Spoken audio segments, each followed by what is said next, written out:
आधीच्या काळामध्ये मुलींचं पाळीचं वय हे 14 ते 16 वर्षामध्ये असायचं.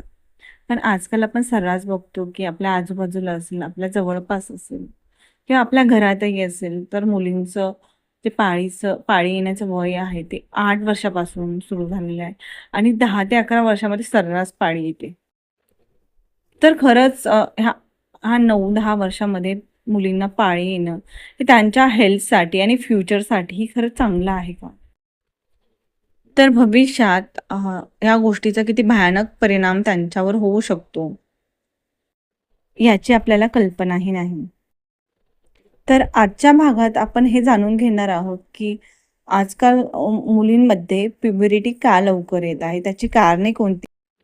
आणि नेक्स्ट व्हिडिओमध्ये आपण जाणून घेणार आहोत, की आपण हा जो पाळीचा काळ आहे, तो कसा लांबवू शकतो किंवा पाळी लवकर एजमध्ये येऊ नये यासाठी काय आपण करू शकतो, हे जाणून घेणार आहोत. तर व्हिडिओ शेवटपर्यंत बघा आणि चॅनलला लाईक आणि सबस्क्राईब करायला विसरू नका. मुलींमध्ये वयाच्या आधी पाळी येण्याची काही महत्त्वाची कारणे असतात. ते आज आपण जाणून घेणार आहोत. खाण्यापिण्याच्या सवयी आणि जीवनशैली, व्यायामाचा अभाव. त्यात फर्स्ट आहे प्रक्रिया केलेले अन्न म्हणजे प्रोसेस फूड. आपण जे बाहेरून चिप्स, बर्गर असेल, कोल्ड ड्रिंक्स असतील किंवा अदरही खूप साऱ्या गोष्टी आहेत.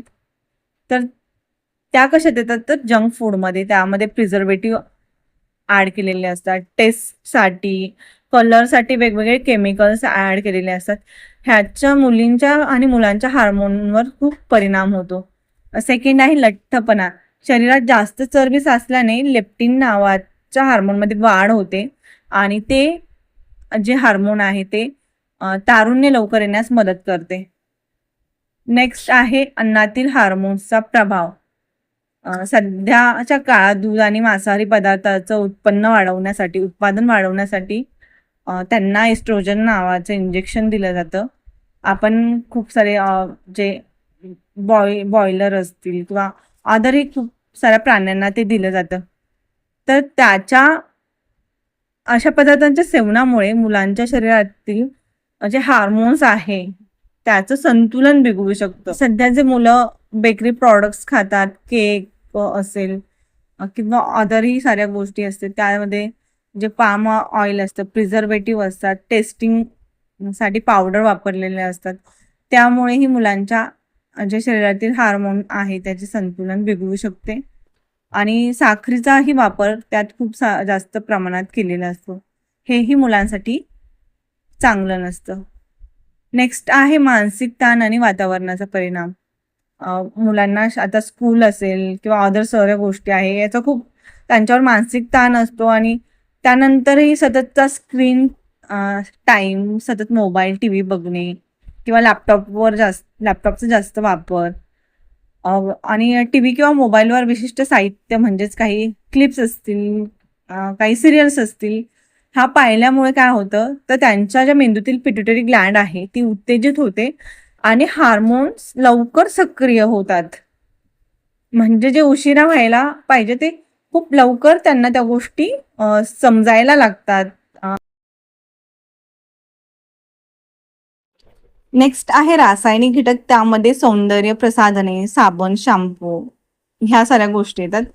तर आजकाल आपण बघतो की आई जसं मेकअप करते तसं त्या छोट्या मुलीलाही करायचा असतो ना, आई सगळं करून देते. जसं लिपस्टिक लावायचं, फाउंडेशन असेल, क्रीम असेल, काजळ, आयलायनर हे त्या छोट्या मुलीसाठी बनलेलंच नसतं. ज्या त्या वयात ज्या त्या गोष्टी त्यांच्यासाठी बनलेल्या असतात त्या यूज करायला हव्या.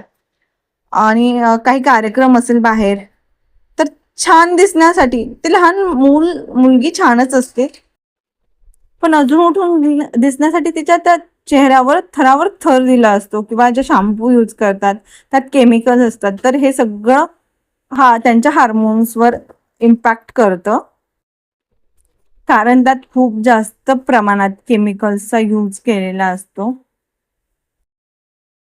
आणि नेक्स्ट आहे अनुवांशिकता. घरात जर आई किंवा बहिणीला लवकर पाळी आली असेल तर पाळी लवकर येऊ शकते. तर नेक्स्ट व्हिडिओ बघण्यासाठी नक्कीच लाईक आणि सबस्क्राईब करा.